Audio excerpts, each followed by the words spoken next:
પહેલી જે એક્સરસાઇઝ છે એ જ્યાં સ્કેલેની જે પાછળના મસલ છે એને, અને જે મોઢાનો જે જોવાળો પાર્ટ છે એને આખો ખુલ્લો કરવા માટે હું 2 એક્સરસાઇઝ તમને શીખવું છું. એ ફર્સ્ટ પહેલાં કરી નાખવાની છે. એમાં જસ્ટ આવી રીતે થોડુંક થંબ પર લોશન લેવાનું છે તમારે, અને નોર્મલ આવી રીતે કરવાનું છે. રિલીઝ અહીંયા સુધી.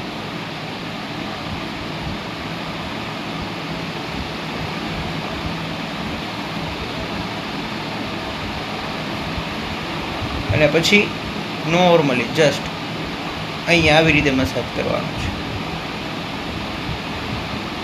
આખી પ્રોસેસ છે એ 3-4 મિનિટ સુધી તમારે રેગ્યુલર કરવાની છે. સેકન્ડ એક્સરસાઇઝ છે એ આમાં જ ઇન્ક્લુડ છે, અને એ આવી રીતે કરવાની છે. અહીંયા તમે હાથ રાખી શકો છો ફીલ કરવા માટે, અને સાઈડ ક્રોસ કરીને આવી રીતે